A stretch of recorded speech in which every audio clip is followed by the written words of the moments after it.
not going to lie. I was hoping that today's episode of ONR would be a little cheerier, you know? Mm-hmm. After a long day of travel home from, well, Nashville, I guess. We came back right in time for the game. Oilers had a hell of a start. Oh. And then the wheels fell off. Big time. We'll get into it a lot more in the Tuesday episode of Oilersnation Radio. Did something happen? I was just going to say, I wouldn't even say, like, the wheels fell off. You go a step further. The Oilers were driving very smoothly, and then themselves took out a wrench and took off all of their own wheels in 12 minutes.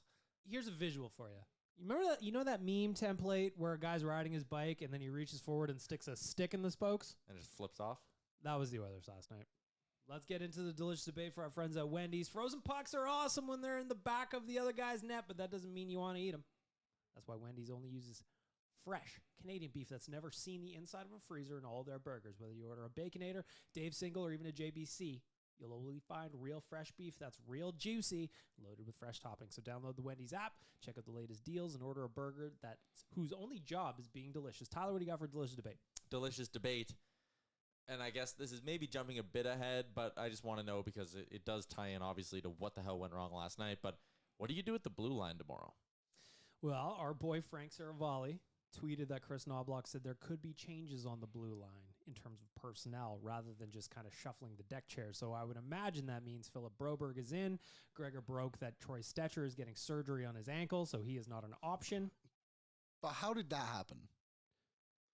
I'm going to guess it was like one of those things where it reminds me of Dan. Who was it? It was like Ethan Morrow or something broke his foot playing basketball. Yep. It was something like that. I'm going in the playoffs?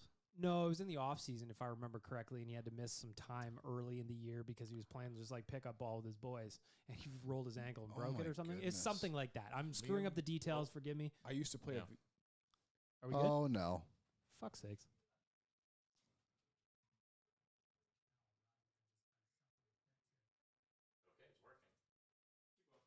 What the heck? All right, well, I'll hit that button there. I used to play a game on Super Nintendo where one of your players would get injured every year, and it was always because the newspaper headline read, they slipped in the bathtub and fell and hurt their ankle. So it could have happened anywhere, Liam. It could have happened while he was purchasing a chocolate bar at a convenience store. Well, he shouldn't be eating chocolate in the playoffs either, Dan. That's right. There's a couple of things going wrong Would here. be having it on a Nathan McKinnon-led team. Absolutely not. Yeah, he would never have. That's why Nathan McKinnon isn't in the playoffs anymore. Yeah. Because he doesn't eat chocolate bars. This I'm is spooking me. Fascinated to know, like, can we get audio off the video if we need it? Yeah, it's showing it at the bottom. It's happening. Yeah, I'm not worried about it. Taking you guys behind the scenes right now, the screen I'm looking at, our voices aren't moving on the thing, but it is recording apparently, allegedly. We just went back and listened for a couple seconds. We'll be all right. I've never believed in anything more than I believe in our technology in this room. Yeah, Yes. it is undefeated. Yes. Back to the task at hand. Like, yeah, I'm curious to see what happens when the details actually come out about Troy Stetcher. I was doing a little digging. Sounds like surgery's on Friday, like a couple days from now, Friday. Well, we should really go back and look the last time he skated. Last game he played was the very last Colorado game of the season one, right? against Colorado. But when was the last practice? That's a good question. Because there was a point against Vancouver where I know they were like, hey, a bunch of the Black Aces are out today, and Broberg started skating with Kemp instead of Stetcher. I'm going to look that up. I'm going to use the old advanced search on... I'll do it on Tony Bra. Ask Jeeves? Yeah.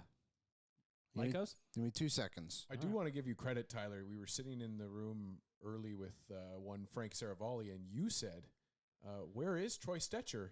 And then like half an hour later, the news broke that he was getting surgery. So it was almost like you put it out into the universe, and then the surgery got announced. Well, a lot of Oilers fans were asking, right? Like, Yeah. if you just kind of searched his name on Twitter, That's like, fair. come on, he can actually move the puck, this guy. Like, let's go. And it's kind of unfortunate because back to the original delicious debate, Tyler, like, if you look at the numbers, like the possession numbers and the expected goals, and I know those aren't always perfect, Cody Ceci would be the guy that comes out, and Troy Stetcher can move the puck very well, or reasonably well, compared to Nurse Ceci. would have worked, I think, if you would. But now it's not an option. Oh, I actually don't think it would have worked at all. Why? I think Nurse is too chaotic that he needs someone there who is defensive-minded. Like, So Adam what are you Larson. doing? What are you doing with the blue line? I would actually keep Vinny there with Nurse. I would have gone Kulak Stetcher. If possible, and by the way, just looking, did my own research. May 6th was the last time Stetcher skated. That's me going on Tony's Twitter and finding it. So that was 3 the weeks last ago, time. essentially. Which is crazy. And it just, none of us realized. Because that is how irrelevant he is right now to this team, unfortunately. Well, and we're not allowed in the building. Well, that too. Also that is not, that is a layer we can't get by. Like, I don't know. Is it our fault? Like, it feels like we were all sitting here back at the trade deadline saying that we needed to get a better option on the back end. And, like, I know Stetcher, yes, there's an injury there, but, like, it wasn't even a conversation back when we were having defensive struggles to bring in Troy Stetcher. Yeah. I'm Stretcher now. Hey. But New name, Troy Stretcher.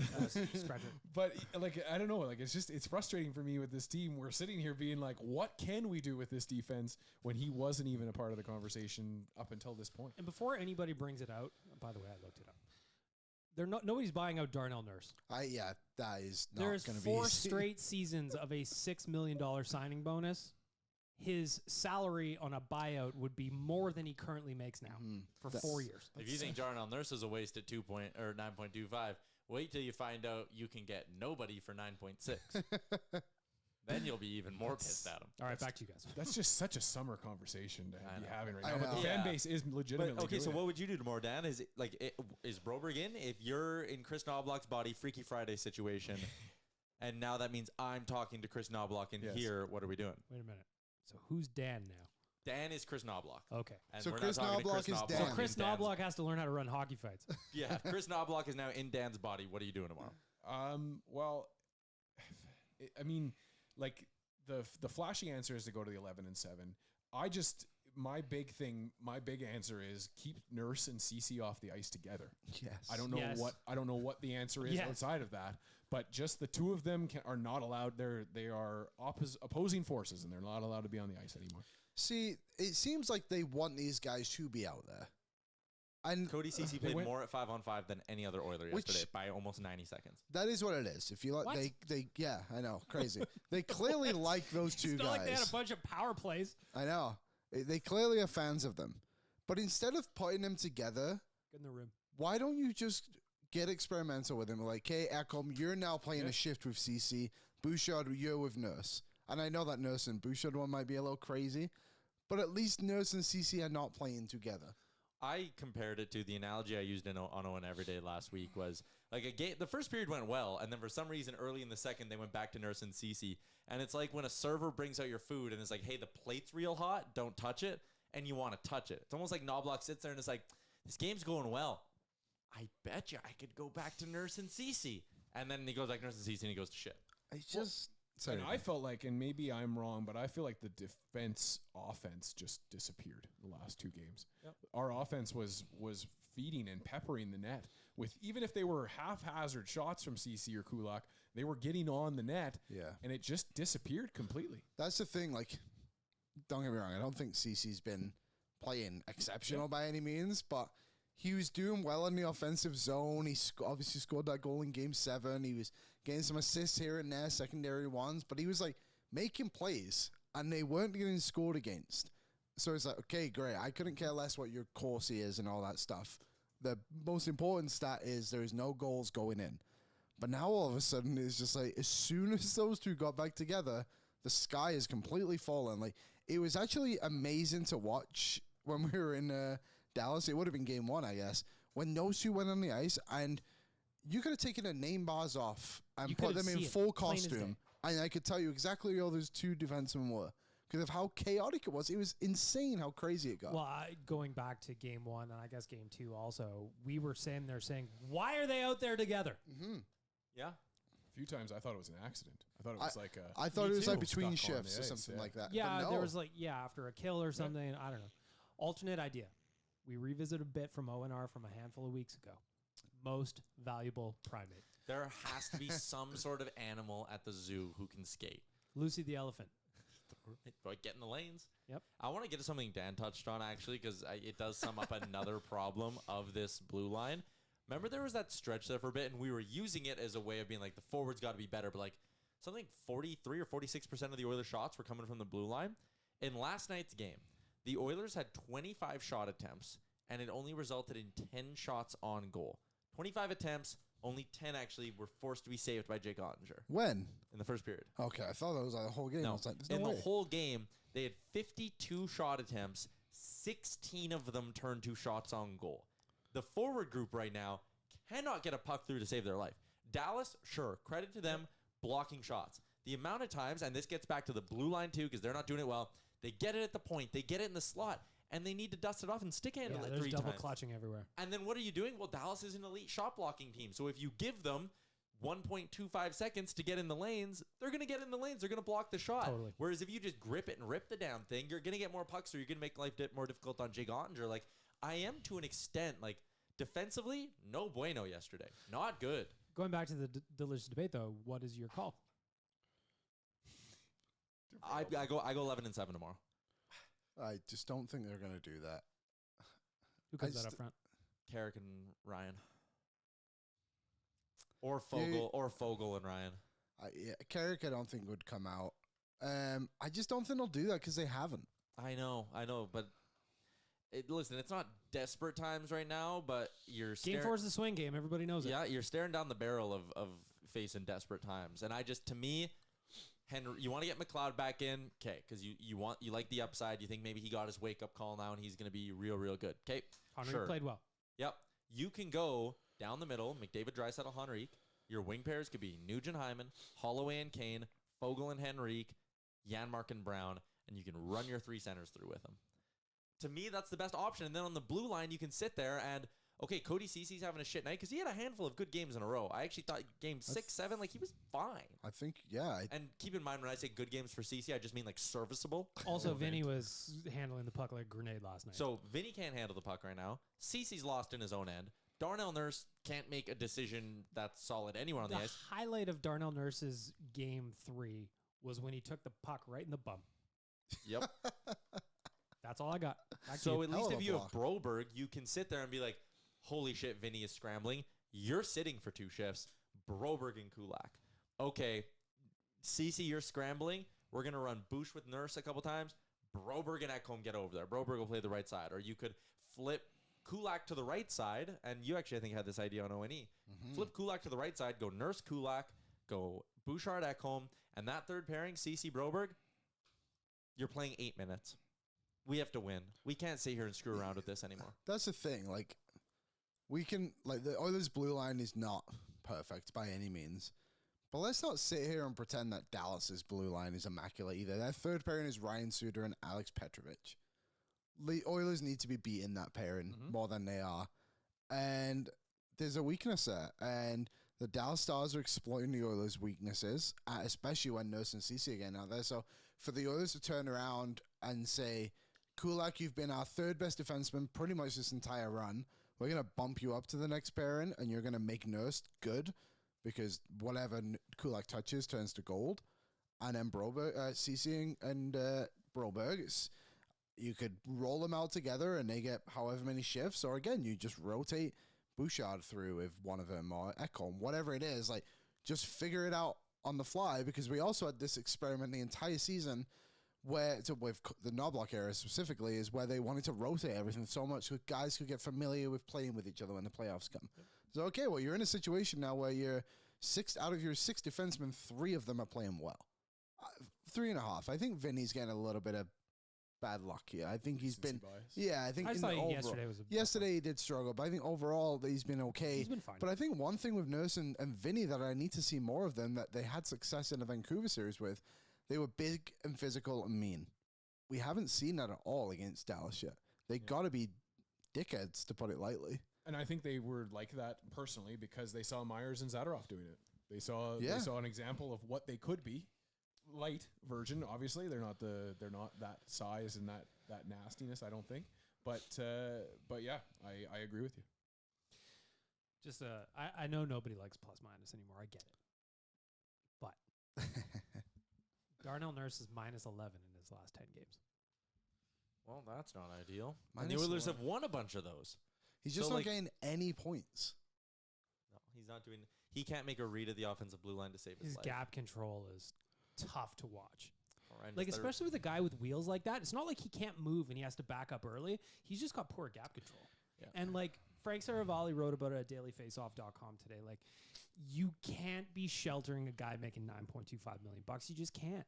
No, but and at the same point, what do you do? you're stuck between a rock and a hard place here with him. And it's, again, like, I know people are like, Ceci drags him down, and he does. But at some point, like, if the Stars were playing Heiskanen with Suter, and Heiskanen wouldn't be struggling. So, like, it's not even a question. You know what I mean, right? Like, if you're truly a high-end defenseman, which he's getting paid to be, you should be able to put up at least respectable results no matter who your partner is. And that's just not the case. Because the argument with Nurse has always been, one, he doesn't get power play time, and he's never going to get it. Nope. But he's always been able to put up numbers at 5-on-5. It's kind of been his thing, his even strength. He's very respected around the league within other numbers of it, and he's just not doing that at all. And it's you look, like we spoke about Ceci in this segment already, he is getting his numbers from literally shooting the puck. He's not doing anything good with the puck in terms of like taking it around guys, trying to make all these moves. He's just shooting. Ceci's even getting in there on 2-on-1s. We joked about the Draisaitl pass to him, but like at least he was there. Like, when was the last time we saw Nurse do that? Well, that's one thing too. When Darnell Nurse is playing well, he uses his speed to the outside and he carries the puck towards the middle and fires it now. Yeah. Or fires it towards the net. Right now, he's doing that thing where you can tell he's just not feeling it because he skates it straight to the corner. It is one of, like, I don't know how many times we've seen him do it when he's just kind of like not at his best, but straight to the corner, tries to button hook like he's Draisaitl. He's just having a tough go right now, and I don't know what the answer is with him. I think his solution is Vinny. I really do. I think his numbers with Vinny are way better than what they would be with Ceci. So Broberg is not playing for you game 4? No, I would play him. I guess, yeah, to answer the delicious debate, I would play him and I would take out Ceci. And Dan, what are you doing? I'm not putting in Broberg, and I'm just making sure that Ceci and Nurse are never going to see the ice together. Why would you not play Broberg? Because Luke Gazdic said it's because he's so inexperienced. But I honestly just, if someone's playing that bad, what could be worse? I agree with that, but my issue is that I'm not taking anybody out on the left side, so then I'm taking out Vinny, and then it just throws the whole thing out of loop, and I'm not a big fan of Kulak on the right side. You would take Vinny out, not even Ceci. If I was to have to take out somebody right now, yeah, and I think that the organization, I think that's just a realistic thing. I think I might take out Vinny, but organizationally, I don't see them taking out a veteran in Ceci. I was just going to tail Dan there because, like, the numbers would suggest you take out Ceci. Yeah. But logic suggests it'll be Desharnais. Yeah, but no head coach wants to be left with that decision of, oh, you took out the NHL veteran and you put in the rookie and he got exposed. I just don't think any coach wants to do that. But they've already done it twice, 3 times. They switched Stuart Skinner for Pickard.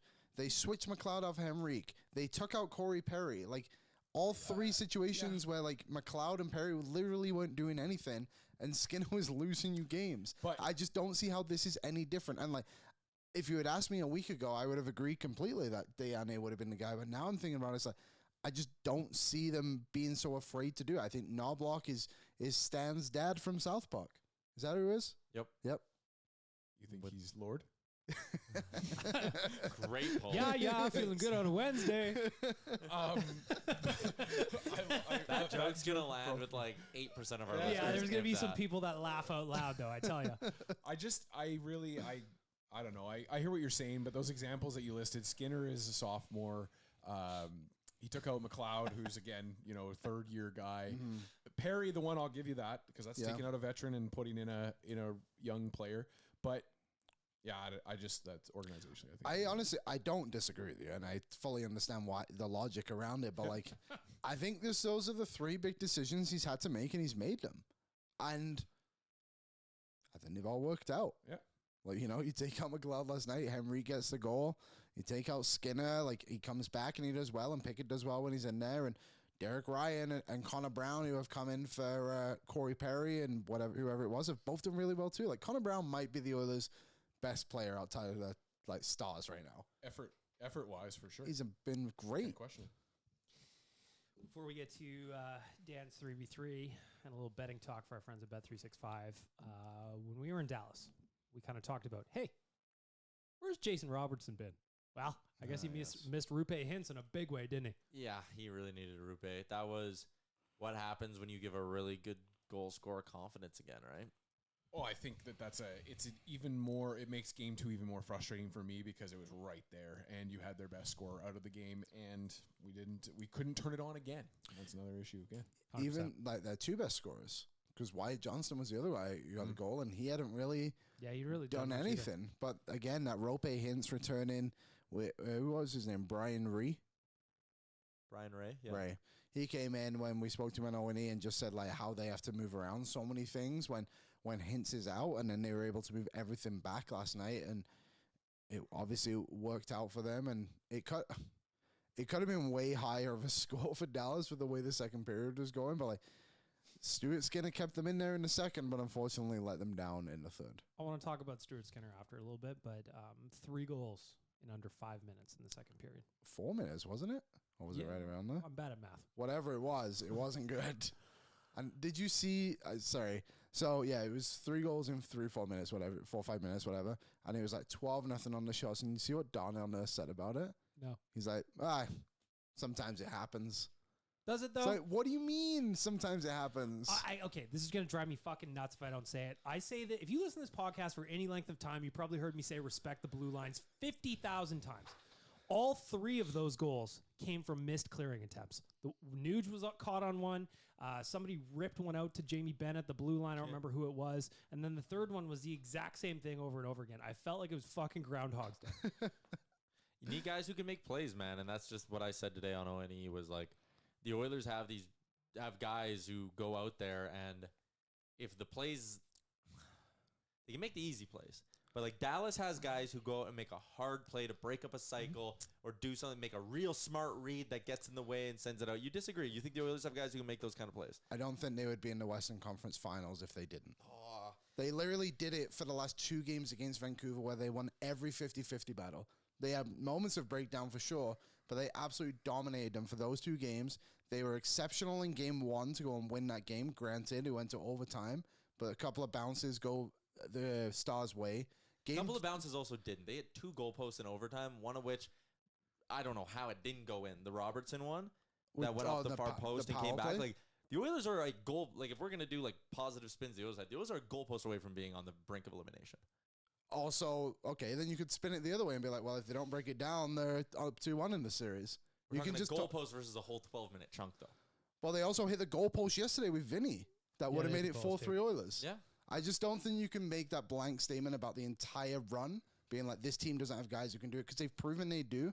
Last night, those guys didn't exist. The frustrating part was they were so fucking good in the first period. Natural stat trick had the high danger chances at 7-2 for the Oilers through 20 minutes. And then it was like, foot off the gas, mission accomplished banner hung up in the rafters. Right next to Goff. Coast through the 40. I will say what Tyler said I think is not unfair in that the Oilers too often, as a team that is in the Western Conference Final, do have those lapses where it's not just like 1 or 2 guys trying or not trying. It's like they shell up and you get none of that, like Tyler said, like one person to just sell out their body and try and go and do something on that cycle. And instead we all just kind of shell up and we're all hoping that the next guy that gets the pass, he's going to be the one that goes and jumps in and sells out. And again, if that guy goes out and sells out and then they get a breakaway on the net, at least that guy fucking tried. But when they're just willy-nilly passing the puck around for 4 and 5 minutes at a time in stretches, it kills me as a fan to watch. That's what I mean, like a D-man who can break up the cycle. Like I think Ekholm does it really well. Bouchard at times can get a stick in the right spot, but the bottom 4, just they don't have it, and I think they survived in spite of it. Like just, again, Vancouver also wasn't as skilled as this Dallas team is, so like, when Dallas got moving the puck yesterday, Edmonton's heads were just spinning, and there was no one who could just put their foot down and say, I'm going to be the guy to go make a play. It killed me right at the end. I think it was after the 3rd goal. The camera cut right to Bouchard on the bench, and he's just going, come on, guys. And it's like, yeah, come on, everybody. Each one of you, come on, and let's figure this the fuck out and break it up before it happens. Last thing before we get to the betting talk. Why didn't Nobby take a timeout? After the second one. After the second one, like... Bro, you can't save them for the summer. They don't compound. Like, if you're going to... I know you probably want to save one for later down the line, but, like, in that moment, you are getting absolutely shit-stomped for that first 12 minutes of the period. Reset. I think on that second goal, too, if you watch it, even more of a reason why it would have been good. Everyone was falling. It was pure chaos. Yep. And it's like, you just got to look at them and be like, man, my guys do not have it in this moment. There was a stat in the NBA that got brought out recently that... this just kind of changed the mindset of a lot of teams, they would save all their timeouts for the end of the game. Granted, you get 7, I think it is in the NBA.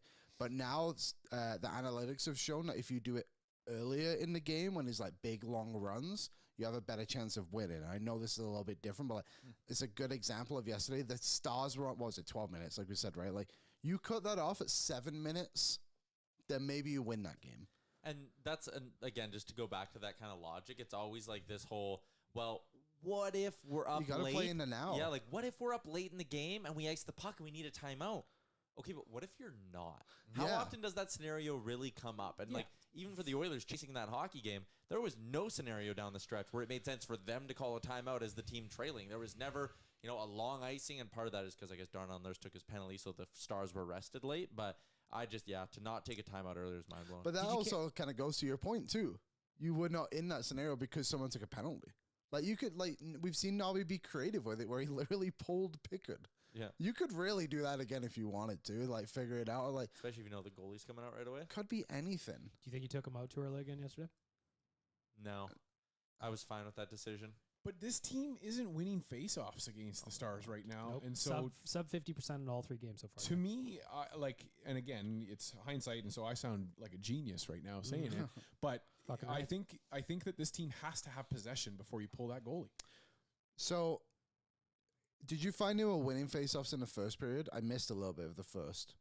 But did you find it? Because so in game 2 and game 1, at least game 2 for sure, I'm pretty sure they were winning the face-off battle in the first They period were of both early games. in game 1, especially because I remember Jay and I were talking about it. So then it just kind of falls off a cliff. So I wonder if that was the same last night. I don't remember. But I mean, if they're dominating the game so much and they had the It would pucks on, imply so. you could assume that that's what was happening. And that's why I wouldn't take Carrick out, because he is your best face-off guy. And I know he's your fourth line guy, but maybe at some point you can be like, hey, you go out there, win this face-off, and then sprint back to the bench so someone else can get out there.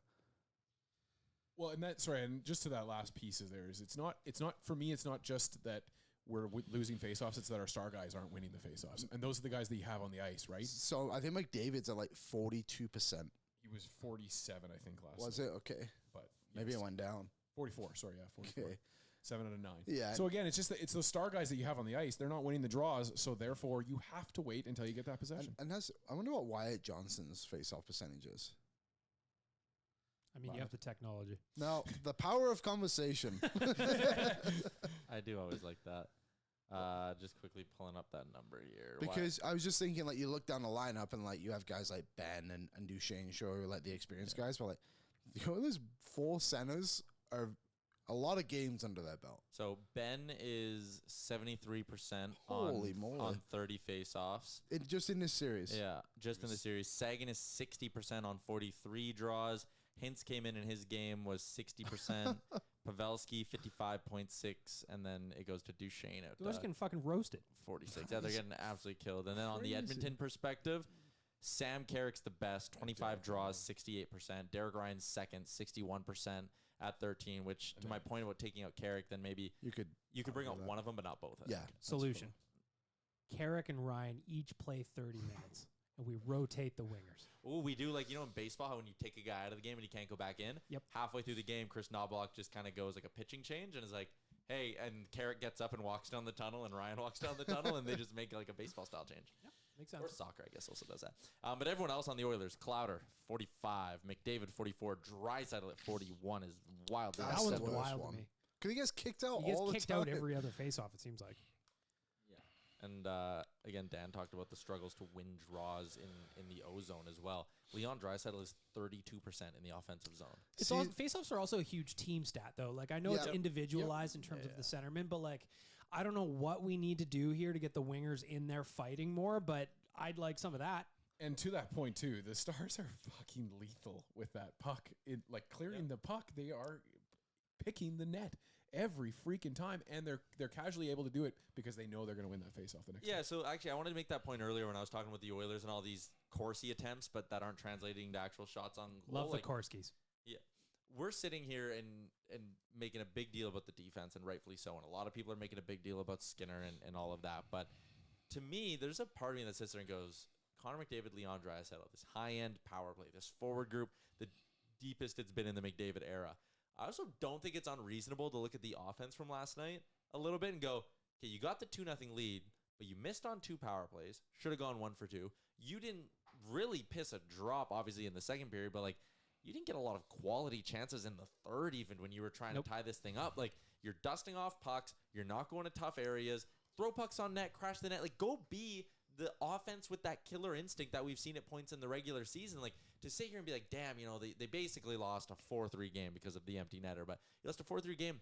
I don't think it's unreasonable to sit here at some point and say, this Oilers team should have games where they can win and score 5 or 6. One thing I will defend them just slightly. Last night was the first game all playoffs that the Stars gave up 3 goals on the road. Yeah. Another thing I want to complain about, but maybe I'll save it for after the betting talk. The Oilers outshot the Stars 13-3 in the third period. 2 of those shots went in net. Won the net. One beat Stu, and then the empty netter, obviously. Yeah. Mm-hmm. So 2 of 3 shots. I went think in the goal. the one that went in on Stu might have even been the first of the period. That Might have been. That one just can't go in. We'll talk about that after. Got to get a little betting talk for our friends at Bet365. This betting segment is brought to you by Bet365, proud partner of Oilers Nation Radio. Open up an account with Bet365 today and bet on a huge range of markets. So whatever the sport, whatever the moment, it is never ordinary at Bet365. Use the promo code OILYBONUS. Oily bonus. Promo code OILYBONUS. Got it? Good. Tyler, you got a couple of bets for us to look at? Yeah, a couple. Bet365 has a lot of really cool future options that they're constantly updating. So, you know, there are a bunch of Oilers who have struggled to find the back of the net. So far in this series, in their forward group, they've had 5 different goal scorers, and only McDavid and Hyman have registered multiple goals. One of the Bet365 bets is players to register 3+ goals in this series. And there are a couple guys who I'm intrigued by. Leon Draisaitl is at 1 goal so far. For him to get to 3+ is even money, so whatever you bet, you win. They have Adam Henrique now at plus 650. He has 1 goal. Nugent-Hopkins to get to 3 goals. And remember, he got better as that Vancouver series went on. That's plus 1,800. Evander Kane is plus 2,000, so 20 to 1. Evan Bouchard plus 4,000 or 40 to 1. Is there any, even Dylan Holloway you could look at plus 8,000 or 80 to 1. Those are a bunch of guys who haven't found the back of the net yet in this series. Is there any one of them, again, I'll give you the list and we'll call them the long shots of Nuge, Kane, and Bouchard that you kind of like to get to 3+ goals in this series? It's going to sound like a homer, but I'm just going to say it because of where he plays. Ryan Nugent-Hopkins. You can see him having a 2-goal game kind of thing. Yeah, because he plays with McDavid and Hyman. So on the ice and empty net situations, on the ice and empty net, on the ice in all situations. Yeah. So this is to get to 3 goals? In the series, yeah. Over 2.5. I was just going to say, I think that this team, if they're listening to this podcast, which I'm sure they probably. are, Of course they are going to see more defensive shots. And so I would like the Bouchard. I was thinking of the Bouch bomb yesterday. I think he made a big mistake on the power play trying to dish it off to Draisaitl. Yep. It was just like, you've scored Simplify. so many goals. Just hit that as hard as you can. Like, sometimes the Oilers don't allow the other team, how do I word this? Don't allow them to make difficult plays in the sense of they just allow things to be so simple.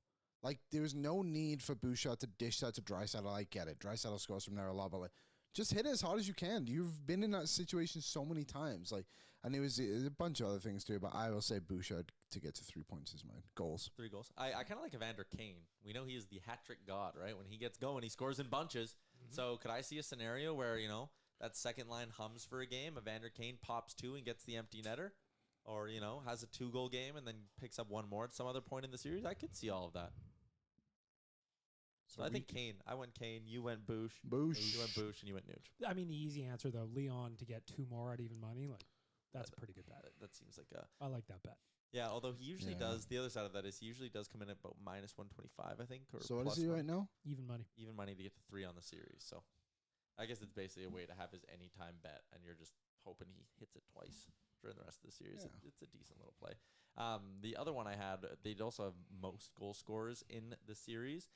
They also have most points in the series, and Connor McDavid right now is at even money, but that is despite the fact he is not leading this series in points. Right now that belongs to Jamie Benn, but what have you guys made of McDavid? I thought last night that first period was about as dangerous as he's looked in a game in these playoffs. He's plus 100 to lead the series in points. Do you think he can do it? I had a feeling for a moment there where I was like, oh, McDavid's not sick anymore. Look out, Dallas. And he was ripping the puck. Yeah.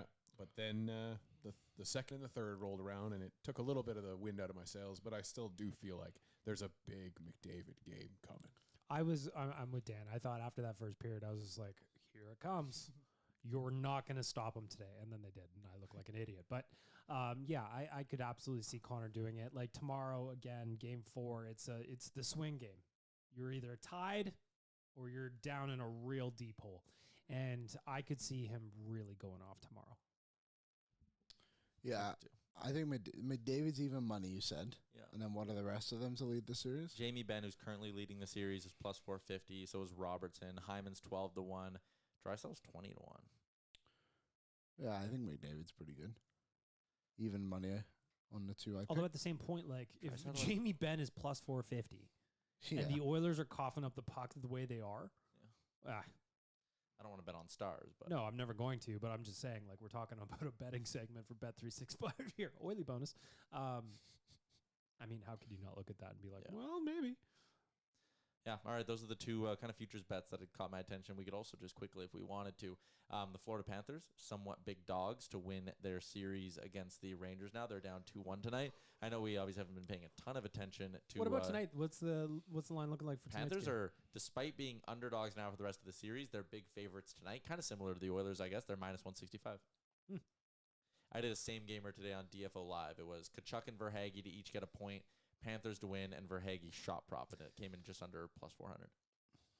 I'd be curious if you don't mind, Tyler. What does the puck line look like for the Panthers today? Because I might just do a little dabble there. Plus 160. If you're at all into like shot attempts and all that stuff, the Panthers caved the Rangers in game 58% of the Corsi through 3 games. So I would do a little sprinkle on the puck line maybe. Open an account with Bet365 today and bet on a huge range of markets. So whatever the sport, whatever the moment, it is never ordinary at Bet365. Use the promo code Oily Bonus. Before we get to Dan's 3v3, I just want to talk about Stuart Skinner. He finished last night with an 8-10. I personally don't feel like the first 3 goals are all on Stu. Maybe the first Robertson one, if he had a clean look at it, I'd like him to stop that maybe. But like the one that was like a flip over everybody in the pile, that's tough luck. The one I really had a problem with was the game winner, the 4th goal, the hat trick goal by Robertson. Like, you got to find a way to squeeze that gap on the post, don't you? Totally. I think Luke Gazdic put it a good way. I think he said he was talking to Kelly Rudy about it, but Skinner made big saves throughout the game, and like you said, those 3 goals weren't his fault. Desharnais one comes to mind. But Mason Marchment, when you needed him to make the biggest save, he didn't do it.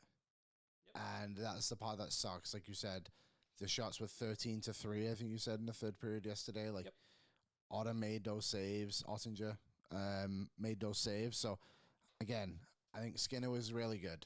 I think since coming back, he's been, I would honestly say, excellent. Maybe excellent's too much because I don't like that Jamie Benn goal either in the last game. But the overall workload has been good. But it's a shame because it gets overshadowed by mistakes like this. Yeah, the way I put that 4th goal was like Stuart Skinner made a mistake, but also 3 other Oilers on the ice made mistakes. So like that's a team goal still to me. Like, yeah, Skinner's got to stop that. But Darnell Nurse has to make a better play. Draisaitl's got to be better on his guy. Cody Ceci's got to not be standing basically at the blue line. So that 4th one I didn't love, obviously. The other ones, like, I don't know, even the first one, like Jason Robertson absolutely hammering. Yeah, drilled it. But like to me, the big mistake, Nuge, got to get that out. Nuge got to get it out. McDavid should have gotten a stick on him. Connor McDavid was right there, kind of breathing down his neck, and didn't make a hard enough play on Robertson. And I think it was Cam made this point to us today. Coombsy was on the show, and he talked about how, like, man, whenever Leon Draisaitl gets a look there, or like even the Robertson one where he had all that time on the side of the net, and I know, again, Stu should have stopped it, but like if Hyman or McDavid or anyone gets that chance, what's a Dallas defenseman doing to them? Jamming them up with a cross-check, putting a stick in them, getting in their way a little bit. And Edmonton, on both of those, just kind of looked at Jason Robertson and were like, yeah. Well, like you take a prime example of look at the goal that Seguin scored for us, where McDavid is jostling with him with his stick. If not for Seguin we probably don't even get a goal off that play. Yeah. And then Hyman's goal, he had I don't know if it was Duchesne or somebody in his back pocket just attached to him. Now, granted, there's nothing he could do on that play to stop it, but yeah, the Dallas defensemen and the Dallas forwards are being offered a bunch of time in and around Stuart Skinner, and the Oilers are not being afforded the exact same rights on their other end, and there's a reason that the Oilers are down by a game in this series. Just like they were against Vancouver.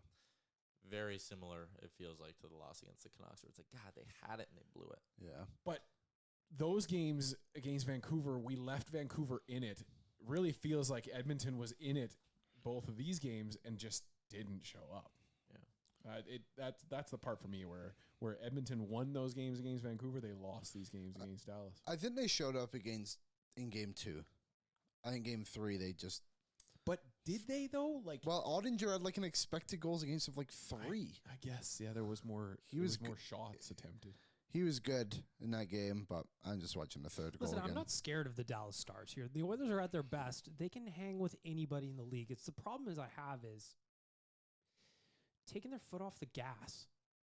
And you knew Dallas was going to push back. You knew it after they got caved in the first period. But, like, guys, the battle level's got to increase. The urgency level's got to increase. Attention to detail's got to increase. There were no I's dotted nor T's crossed in the second period. Mm-hmm. You know what I mean? We're going to get to Dan's 3v3 game here. It's been 30 years since a Canadian team has won hockey's ultimate prize, and for some teams, a lot longer than that. What would it take for Canada hockey fans to set aside their differences and work together to end this drought? Is it their team or nothing? Or could they get behind a rival under the right circumstances? We saw a little shenanigans from our friends at BP's last night at the game. They brought in some ringers. Some folks from other clubs that decided to cheer for the boys. We had the Green Man, Darts Guy, Winnipeg Whiteout. It was nice. Dan, what do you got for us for 3v3 today? 3v3 game is going to be a nice positive one for our Stars fans. Everybody that thinks of Texas, you think of barbecue and you think of country. So we're going to do a pick of 3 things we'd bring to a barbecue and one favorite country song of ours. Oh, boy. So 3 things to bring to a barbecue, 3 items to bring to a barbecue. I guess food items, let's just say that. And then one country song. We might have to spread it out. Do you think we can name 12 barbecue items? Yep. So is this like barbecue items like brisket and ribs, or is this like I'm hosting a barbecue, I'm bringing other stuff? No, that's a fair question, but yeah, I think it's just kind of like items that you would bring to have your barbecue. I'm selling my barbecue versus Tyler's barbecue versus Liam's versus Bag Milk. All right.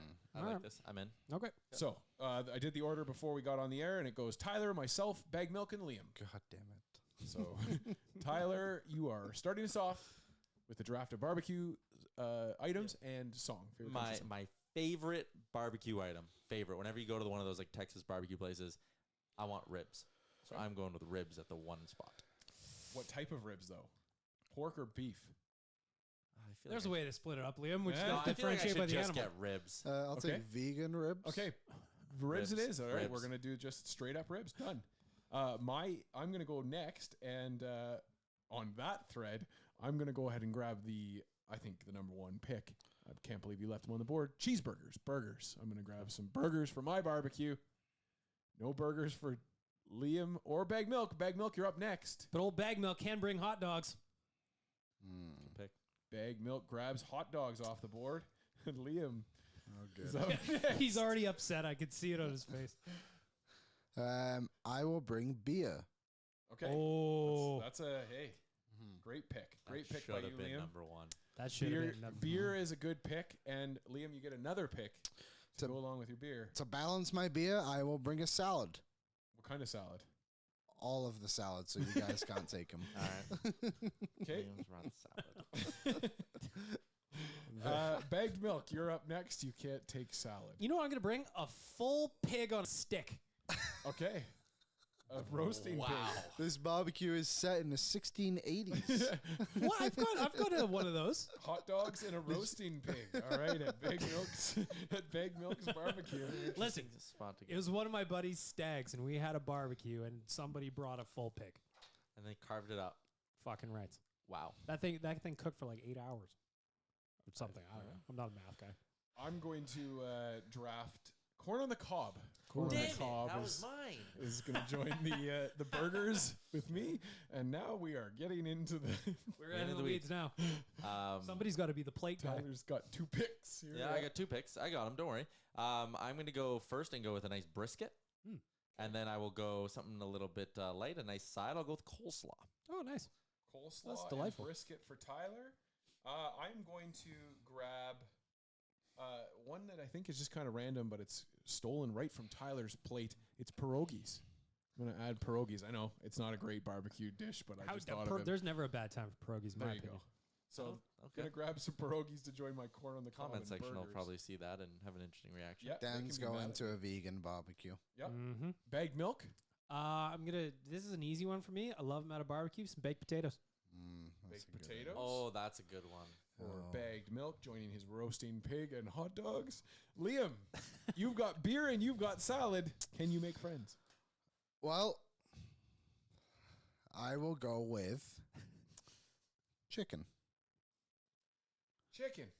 Chicken kebabs. Okay.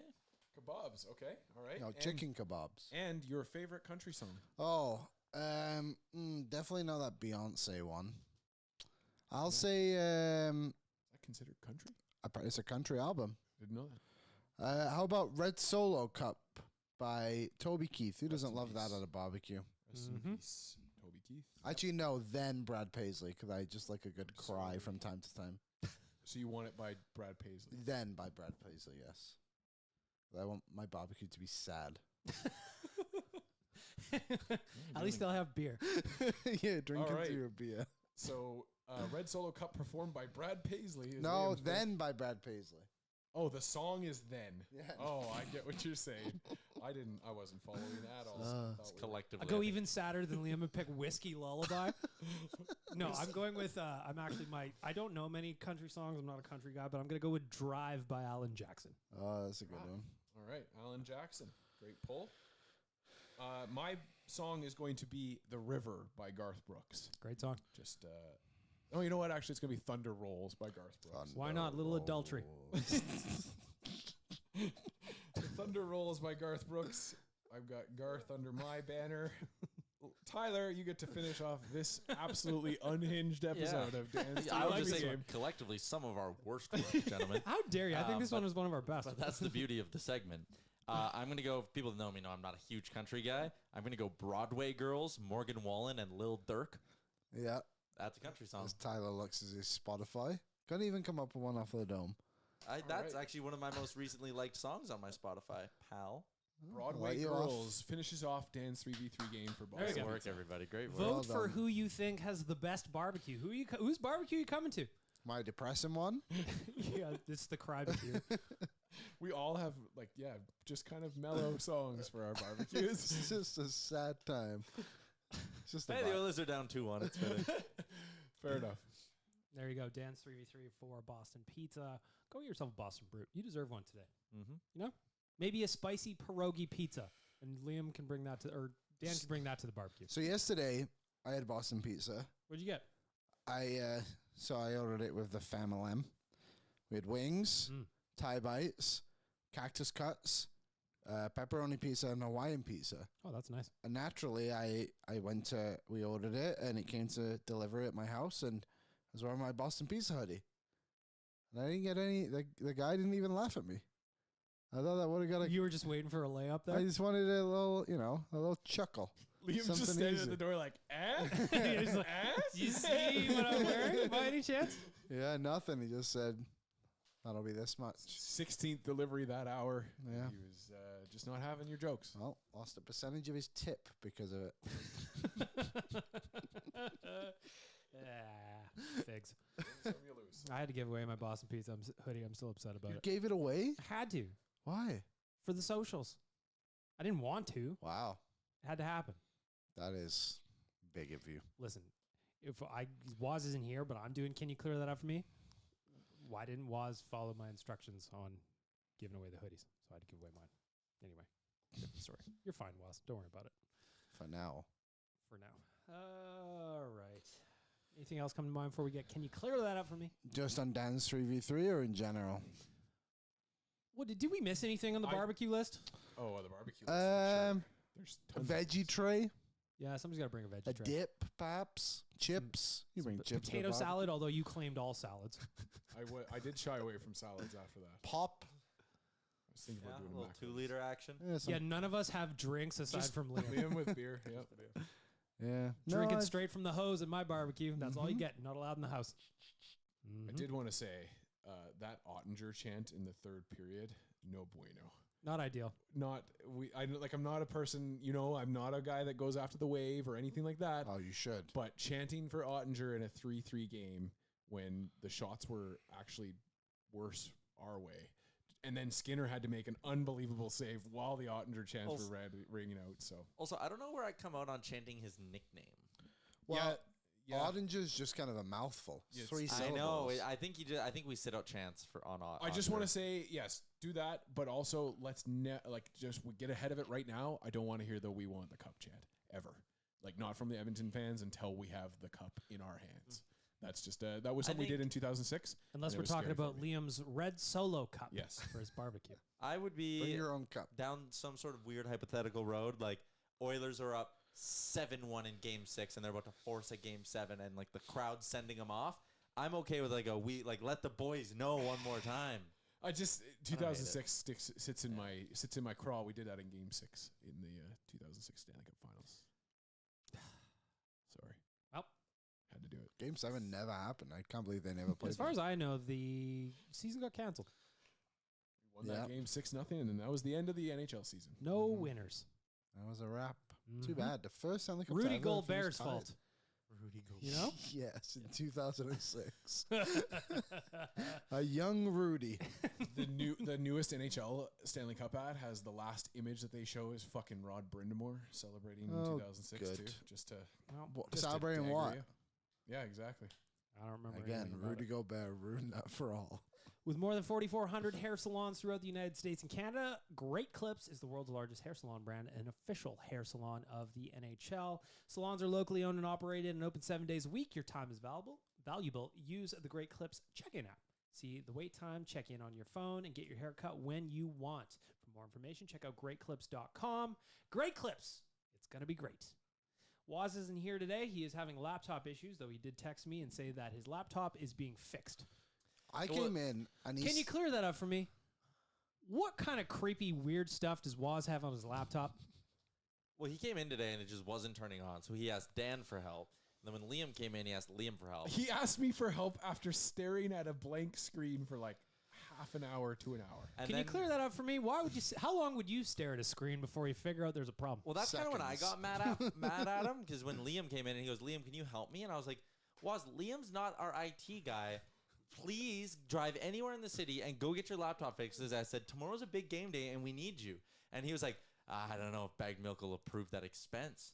I was like, I can absolutely promise you he will, Waz. We need you to have your laptop on game day. Okay, so now that makes his text me very funny, where he goes, hey, is there any chance you would approve an expense for fixing my laptop? It doesn't seem to turn on right now. I'm like, of course, Waz. Go figure it out. That would be like if Connor McDavid broke his stick and was like, I don't think they're going to give me another one. So He's got to use Derek Ryan's, and Derek Ryan's a righty. It's unfortunate. Yeah, He anyways, has to that was ask Ken Holland every time he gets a new tweet. He's going to fill out the paperwork. Yep. Can you clear that up for me, Liam? What is your theory? Obviously, we don't know the answers. Period. But what is your theory about why the Oilers are struggling to hold a lead in the playoffs?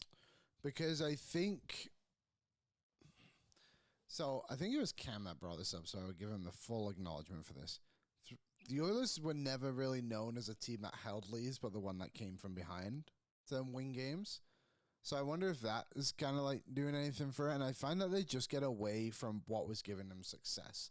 So in the first period yesterday, and granted, sometimes other teams come out and play well and better, like Dallas clearly did yesterday, but they just seem to get away from what they're doing, which is like applying pressure, and they become too casual, or it's like, okay, we'll just shut it down. It's like, but you're not that good. You're not that team. You're not that guy, pal. I'll just kind of echo what you said. I think that the Edmonton Oilers, and I think that teams that have superstars on them become victim or fall victim to this quite often, is that they're just kind of waiting for the next big thing to happen from somebody else. Yeah. It's not them. It's not that person, whoever that person is. It's not their fault that they're at this point. They want someone else to step up and do it. And again, I cited it after that third goal. They panned to Evan Bouchard going, come on, guys. Well, no, like, Evan, you're the guy. you should be the guy that's going to be the one that's going to light that fire. And instead, it just feels like we kind of wait for McDavid or Draisaitl to turn it on again for us. Tyler, what's your theory? They don't have enough players that can positively turn back around momentum. I think a lot of the times it's, you're waiting for that dominant shift from the top line or a dominant moment from Leon Draisaitl to be like, whew, they're out of trouble. They're turning this thing back the other way. We're good. And I just don't think they have enough guys who can go do it outside of their big guns. Like, it would have been great if a Warren Fogle stepped up in the D zone, made a big hit, broke up a play, carried it out of the zone or something like that. Just not enough guys who can go make positive momentum building plays. My theory is that the Oilers don't have enough people that can move the puck on the back end. Yeah. When score effects kick in and they're dumping everything at you, Evan Bouchard, come to, kind of the guys that I would trust most to move the puck north as opposed to like a panic play straight up the middle, something like that. I think everybody else, when those kind of pressure moments are happening, they really struggle with moving the puck up ice. Just a theory. Yeah. I don't have answers. Can you clear that up for me? What do the Oilers have to do tomorrow to make sure this series is tied? Do a better job of getting out of trouble. Like, Dallas is a good team. This isn't like Vancouver where, like, in Game 7, it was like 48 straight minutes of the Oilers just beating the shit out of them. That's not going to happen against Dallas. Dallas is going to have more solid pushbacks. If you're Edmonton, you just got to find ways to get out of trouble a little bit and don't kind of gift them goals and shoot yourself in the foot. Like, you talked about a BM getting the pucks out of those blue lines. You had opportunities to make plays and end some of those end some of those onslaughts by Dallas. You didn't do it. Got to do a better job not beating yourself and bending don't break. They also had a bunch of turnovers at the offensive blue line, which drives me equally as nuts. Dan or Liam, what do you got? Basically keys to victory for tomorrow is essentially what I'm asking. Obviously, I think not shooting yourself in the foot is the biggest one. Or shoot yourself in the foot. Hey, if you're going to shoot yourself, do it in the foot. Okay. Anyway. That's a graphic.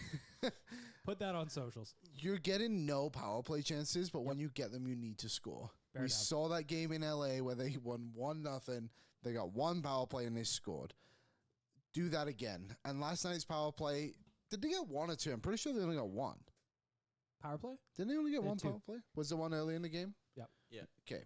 The one in the third period where Ottinger made that save on McDavid, great. But that's like the best we've seen the power play in a long time. So that group needs to figure it out. Dan, what do you got?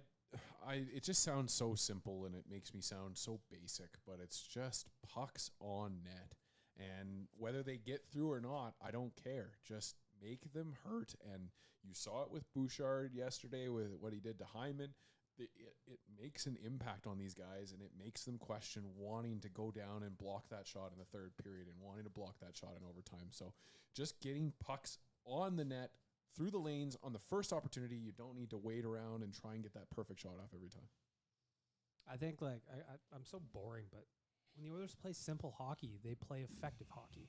Mm-hmm. And the cross-ice passes, Dallas is going to clean those up. It's one of those ones where if you're going to get shots to the net, you can't let Ottinger just have a clean look at it. And if he does have a clean look at it and there's a rebound, there's got to be somebody there to clean up the garbage. I don't think last night the Oilers, especially in the third period when the game was on the line, were doing a good enough job of getting to the crease and making his life miserable. That's got to happen when you got a goalie that good.